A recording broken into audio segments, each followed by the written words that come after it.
नमस्कार। देश के पूर्व प्रधानमंत्री स्वर्गीय राजीव गांधी की आज जयंती है। राजीव गांधी का जन्म 20 अगस्त 1944 को हुआ था। राजीव गांधी के राजनीति में आने को लेकर कई मत हैं, लेकिन कहा जाता है कि राजीव गांधी राजनीति में नहीं आना चाहते थे, लेकिन हालात ने ऐसा रुख मोड़ा कि राजीव गांधी देश के सबसे युवा पीएम के तौर पर उभरे। राजीव गांधी ने 21वीं सदी के आधुनिक भारत की जो नींव रखी थी, आज पूरे देश को उसका फायदा मिल रहा है। आज इस वीडियो में हम आपको पूर्व प्रधानमंत्री राजीव गांधी के कार्यकाल के दौरान लिए गए उन फैसलों के बारे में बताएंगे जिसका फायदा आज पूरे देश को मिल रहा है। नंबर 1, वोट करने की आयु सीमा घटाई। पहले देश में वोट करने की आयु सीमा 21 वर्ष थी, जो युवा प्रधानमंत्री राजीव गांधी की नजर में गलत थी। उन्होंने 18 वर्ष की उम्र के युवाओं को मताधिकार देकर उन्हें देश के प्रति और जिम्मेदार व सशक्त बनाने की पहल की। नंबर 2, कंप्यूटर क्रांति।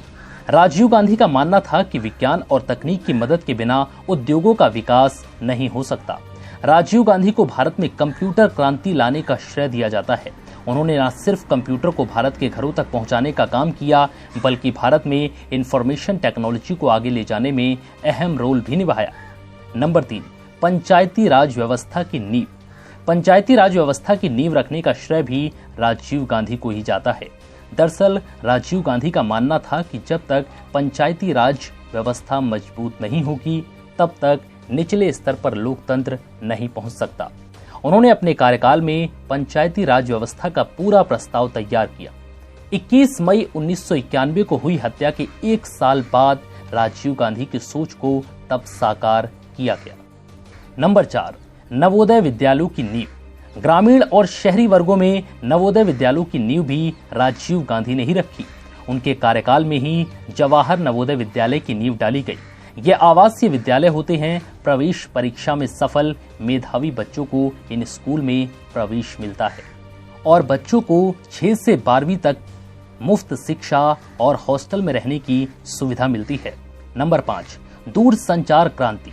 कंप्यूटर क्रांति की तरह ही दूरसंचार क्रांति का श्रेय भी उन्हीं को जाता है। राजीव गांधी की पहल पर ही अगस्त 1984 में भारतीय दूरसंचार नेटवर्क की स्थापना के लिए centre for development of telematics की स्थापना हुई। इस पहल से शहर से लेकर गांवों तक दूरसंचार का जाल बिछना शुरू हुआ। जगह जगह पीसीओ खुलने लगे, जिससे गांव की जनता भी संचार के मामले में देश दुनिया से जुड़ सकी। इसके बाद 1986 में राजीव गांधी की पहल से ही MTNL की स्थापना हुई, जिससे दूर संचार क्षेत्र में और प्रगति हुई। नंबर 6, NPE की घोषणा। NPE की घोषणा भी राजीव गांधी ने ही की। राजीव गांधी की सरकार ने 1986 में राष्ट्रीय शिक्षा नीति यानी कि NPE की घोषणा की। इसके तहत पूरे देश में उज्जवल शिक्षा व्यवस्था का आधुनिकीकरण और विस्तार हुआ। फिलहाल इस वीडियो में इतना ही। नमस्कार।